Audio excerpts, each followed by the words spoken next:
I'm Bob Hazel. I'm the historian of the North Carolina chapter of the Wildlife Society, and today is November 15, 2001. And today's interview is part of the Wildlife Society's program of celebrating our wildlife conservation heritage, the purpose of which is to document the history of the wildlife management profession as told by those who made it happen. The person being interviewed today is one of those people.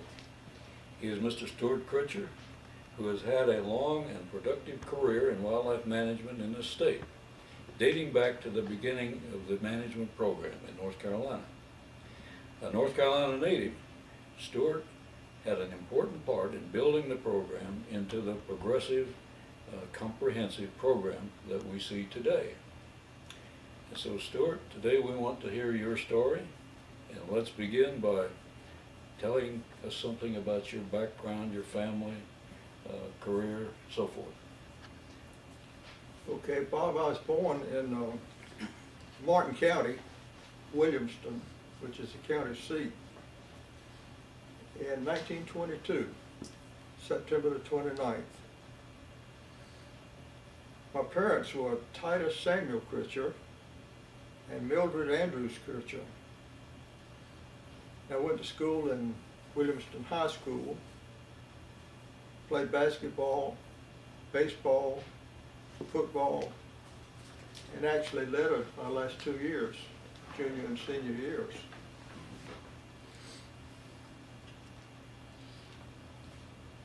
I finally graduated in May of 1940, and in the summer of my high school days, I worked in my dad's sawmill. He was a sawyer, owned and operated the mill for years. I remember seeing it. And I had a rather menial job. I filed a head saw, which was 40 inches in diameter, round, circular saw, had about 60 teeth in it. I filed it with a file. And also threw off firewood. When they cut the slab off the side of the log, it came back and was turned and chopped up in pieces of firewood about this long. My job was to throw that firewood up in a pile. Of course, you can imagine in the summertime when nobody was burning firewood, it got pretty big. You had to get that piece of firewood, it may be that long, shaped like this, with one hand, throw it over your shoulder, and if it didn't slide back down on your feet, you did a pretty good throwing job. Well, he paid me $5 a week. That was about $1 a day, and that was pretty good money back then. I finally graduated in May of 1940, but in the other part of the summer, when I wasn't at the sawmill, I was measuring land for the agricultural department there in Martin County. And the idea was to measure the tobacco crop to see that the quotas were not being exceeded. Mm-hmm. And I made enough money in the summer to pay my way to college. The first summer I made $400, and that's exactly what it cost me to go to state college in September of 1940, $400. Room, board, books, tuition, schmooze, $400. It's a little more than that now. Times have changed. My daddy was a quail hunter and a fisherman. I always had 2 bird dogs in the backyard. And after school, I'd come home and get a bird dog and get a shotgun and a pocket full of shells and go bird hunting. I could walk to where the first 2 or 3 coveys were from my house. And I actually killed a bird or 2 when I was about 10 or 12 years old. But it was hard to do. The gun was big and heavy, a big 12-gauge gun. But I always kept a pair of pointers. And then in the winter, on weekends, he was a member of a hunting club that had a houseboat with bunks on it. It was kept down the river near Broad Creek. down the Roanoke River below Janesville. And just before you get to Plymouth, there's a big creek turns off to the south by the name of Broad Creek, and that was part of the hunting club that he was a member of. And we hunted squirrels primarily, ducks in the winter, and we hunted from a boat. It's a floating hunt. I paddled and he'd shoot, and he'd paddle and I'd shoot. The boat was made out of a cypress log, 19 feet long, 3.5, 4 feet wide, and 1.5 feet deep, made by Mr. Johnny Gardner that lived in Janesville. He hand chopped that boat out of a cypress log. He's quite an artist. But we hunted ducks and geese, not geese too, but just once in a while you see a goose, but squirrels mostly. I think you took me squirrel hunting in that thing one time. Probably did. Probably did. A lot of my friends went with me.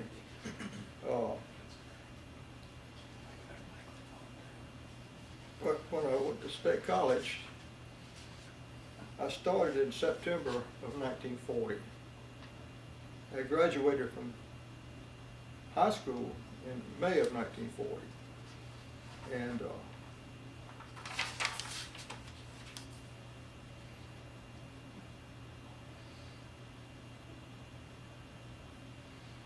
I went 2 years with no trouble, ROTC, in all the courses. Ross Stevens was the professor of wildlife there at that time, later followed by Tom Quay, Fred Barkalow, and a lot of other people that I'm sure you all have mentioned in previous discussions. But in September of 40s when I started, but in 43, that was the second quarter of my junior year, they called the whole class up into the military, ROTC students. And I went from State College to Fort Bragg, was introduced down there in the service. Then I went to Camp Walters, Texas for that summer and did 2 sessions of basic training. Went from Camp Walters, went from Camp Walters, Texas to Fort Benning, Georgia to Officers Candidate School. And I graduated from Officers Candidate School. And they gave me a lieutenancy out of that. And from the Officers Candidate School, I went to Camp Butner, which is right out of Raleigh here. And there was assigned to the 8th and 9th Infantry Division.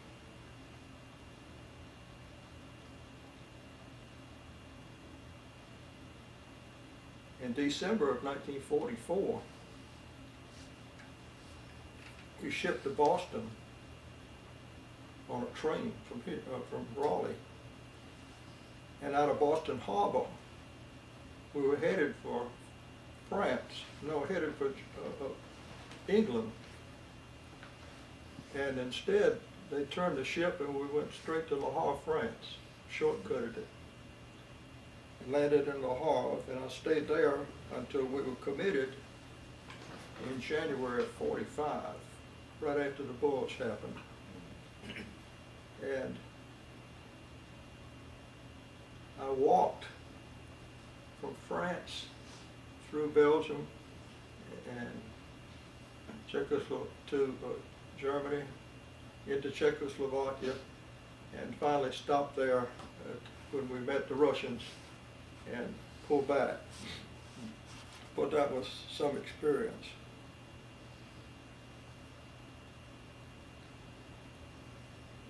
I served as an anti-tank platoon leader for about 2 years. And then I was promoted to regimental supply officer. with the occupational troop.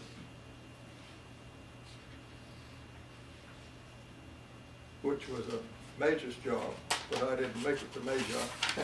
I stopped at lieutenancy. In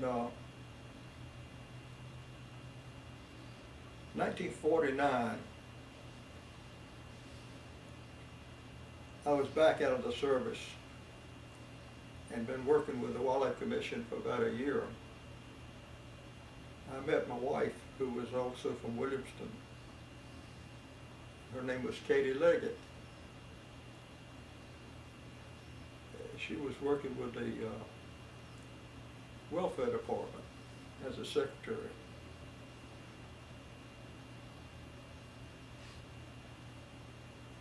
In June of 1950, which was about a year later, we were married. And we had 2 children. Bradford, that's living in Cary now. He married a lady by the name of Lenora Reeves, and they have 2 little girls. One named Amanda, that's 16, and Meredith, that's 13. My daughter, Nancy, married Bobby Barbary. They live here in Raleigh. They have a son that's at State College this year for the first time. And Sutton Barbary is 18, and he's on the golf team. He got a scholarship to play golf with State College. And he's got a daughter. She's got a daughter by the name of Kaylin Stewart, named after me and Kay. And she's at Millbrook High School, and she's an avid golfer also. Just played in a tournament, state tournament here, and was 8th in the state, I think, in her golf career. But for a 15-year-old, she's shooting pretty well. And you're lucky, they're all right here. Right here, handy. And we see them every once in a while. See the grandchildren every once in a while. That's why I'm still here too. I'd probably be in Williamston if I wasn't retired here. In 1948, I was working in Currituck County as a waterfowl biologist with the commission and working on my master's at the same time. It was a joint effort between the commission and the professors at the college. I was working on the waterfowl resources of Currituck County, where they were, how many there were, what the hunters were killing, and where the killing was taking place. And I got my master's degree by writing that thesis. One Saturday night, Currituck's about 80 or 90 miles from Williamston. I was driving the state's pickup truck on my way back to Williamston about 8 or 9 o'clock at night. And this car pulled up around me and in front of me and slowed down. And so I slowed down, and it didn't look like he was going to move, so I went around him and went on. And then the car picked up and came around again and waved me down. And I didn't know who it was or why he was waving me down. I knew it wasn't a highway patrolman, but it turned out it was Clyde Patton, who was the director of the commission. He had been hunting at Currituck that Saturday, and he asked me, was I Critcher, and I told him, yeah. And I was headed back to Williamston to spend the weekend. He said, well, why don't I come to Raleigh on Monday? He had a proposition that he had wanted to offer me. So I told him okay, and he pulled on around and left and drove on back to Raleigh, and I drove on into Williamston. But Monday morning I headed into Raleigh and had a conversation with Eugene Swall, who was chief of the game division at that time. And he offered me the job of federal aid coordinator. Well, I told him I had only been working as a wildlife biologist about 2 years, and I'd rather continue till I got a little experience. He said, no, you don't have time. He said, you better take this job or else. And I didn't know what he meant, but I took the job anyway. And I worked with him as coordinator for several years.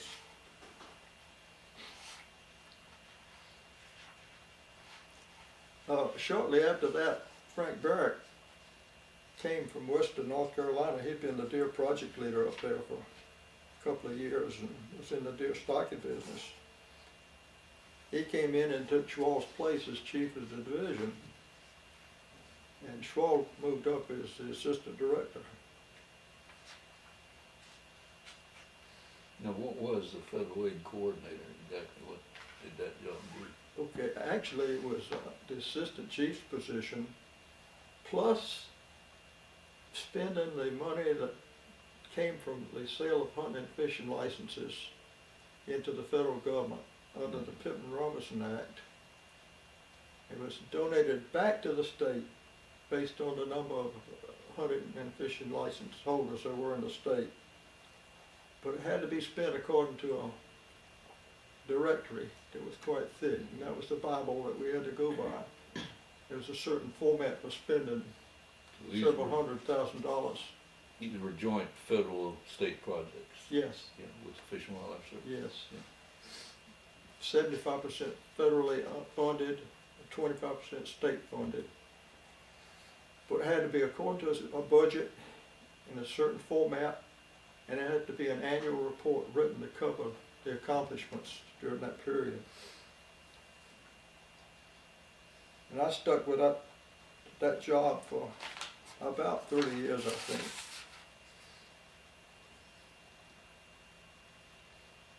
And Frank retired about that time.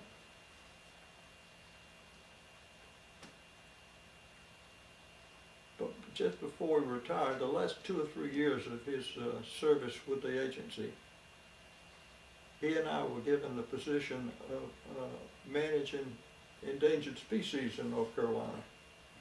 It was set up as a separate section. And we had projects going on red cockaded woodpecker,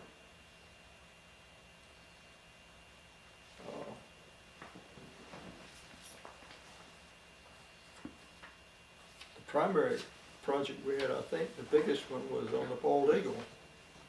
There was a hacking tower set up at Mount Mesquite, and the eggs came from Alaska and were hatched, and the young put in the tower and grew up, and then were released. And we sponsored cooperatively with the Fish and Wildlife Service that bald eagle restocking program for several years. And apparently it was a success, because I read somewhere recently that eagles were present in 33 pairs, I think, in North Carolina at the present time. The red cockaded, if it didn't fare quite as well, we sponsored a project on the Sandhills area to help recover the bird down there. Did control burning and thinning and nest checking and whatnot. And there was a publication that came out of it. I don't recall the exact circumstances.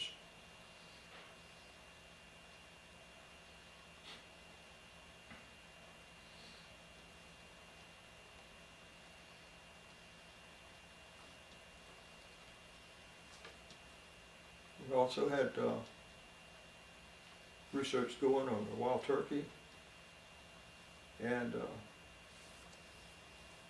actually Bob Wheeler was a project leader early on, and the birds were caught and trapped and restocked. There were 4 areas in the state: Caswell, Sandhills, Uwharrie, and the Orton Plantation down in Brunswick County. And that was the beginning of the turkey stocking program in the state. It grew and grew and grew, and finally turkeys were stocked and restocked in almost every county in the state. And they have recently grown to triple or quadruple their numbers in North Carolina, and it's really a success story. It's equal to the deer stocking program.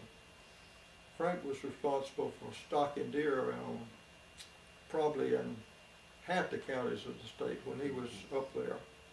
And that continued, and they were stocked in other parts of the state, and they are now occurring in every county in the state.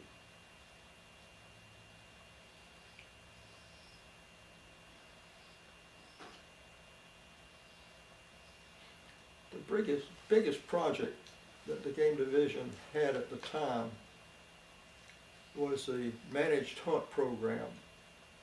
Approximately 1 million acres of federally owned and state-owned lands were set up under a controlled system whereby the public could apply for and get a reservation and hunt on state-owned lands.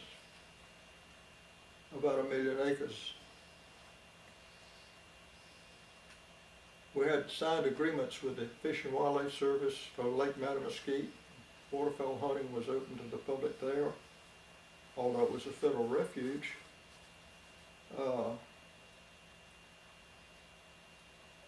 On the land, the U.S. Forest Service owned a great number of acres, primarily in the western part of the state, in Piedmont, but also in the east, Croatan. And we had controlled hunts for deer, bear, later wild turkeys, small game also.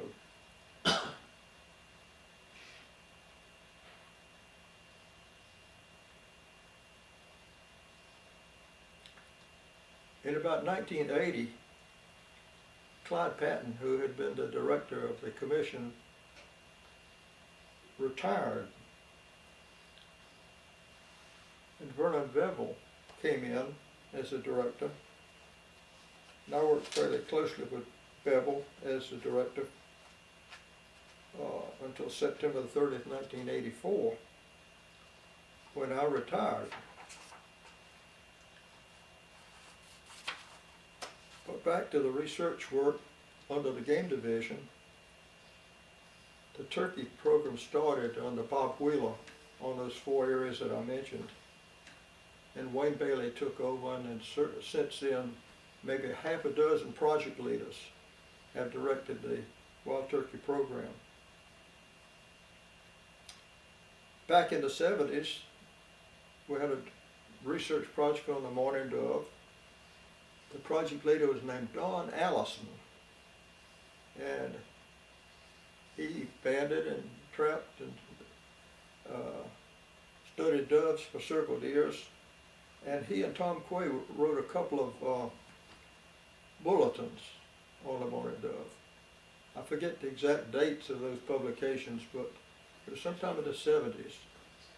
54, 56, 50s. In the 50s, earlier than I thought. We had a waterfowl research project going. I was on the first one. Yates Barber took over where I left off and stayed with him, stayed with the commission until he went with the Fish and Wildlife Service and later retired with them. He started out on at Orton Plantation, developing that front field down there as a waterfowl hunting area. No, it was never hunted. It was too small to hunt, but it was a wintering area and a breeding area for wood ducks. Ken Wilson was the research project leader on down east in Currituck County on the fur bearers of the state, but primarily worked with the muskrat.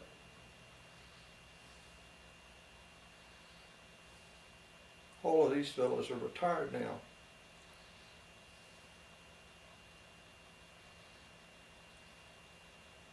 I guess the highlights of my experience with the commission were the awards that I got.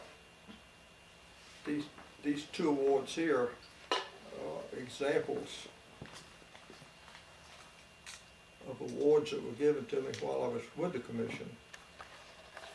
The little one is a regional award, Wildlife Conservationist of the Year Regional Award.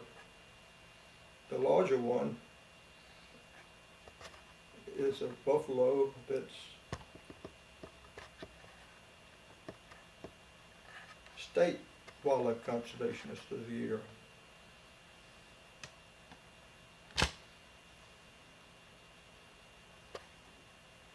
I'm very proud of those. What year did you get the statewide award? Bob, I can't recall. I think it's probably on here. It should be. 1981.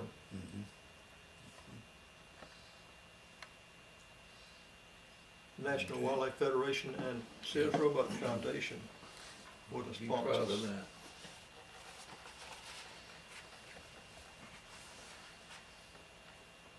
The awards upstairs are paper certificates. One is the Governor's Award, 1982, it came with this. Wildlife Conservationist of the Year. The other one is a certificate of service, for 35 years of service in 1983. The Wildlife Society Annual Award, April of 1988, and a resolution signed by Director Bevel and Robert Gordon, who was the commissioner at the time, for 35 years of service. And I'm rather proud of those certificates.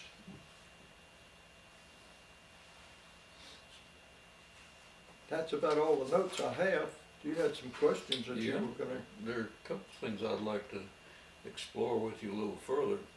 Now, your job as federal aid coordinator also was, as you said, assistant chief of that division. And that puts you over the things you mentioned, but there were others too, and you really were in a supervisory role in almost all the game division's projects in that job. And one of them that I was familiar with, of course, was what we called the small game project, or upland game restoration. That was That was at one time the biggest project. that was the biggest project that the division had going. There were 9 biologists, and it was a distribution program of quail food and other bird foods to landowners free of charge. Mhm. It was financed by the commission, and very successful. Emphasis was on habitat development and habitat preservation, and I think that's still where the emphasis ought to be on small game. And it was a very successful program, well received by the public, and well participated in by the landowners of the state. There was another spin-off of waterfowl, the Atlantic Waterfowl Council, which was made up of the directors and their staffs on waterfowl work in the several states that made up the Atlantic Flyway. Was sort of a guiding agency, organization rather, for waterfowl management in the Flyway. And I was active when that was initiated, and I actually became the vice president of that agency at one time.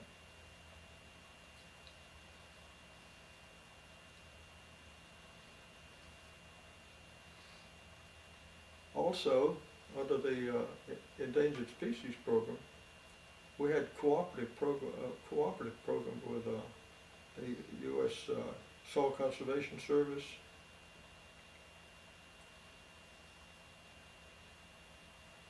U.S. Forest Service, several other agencies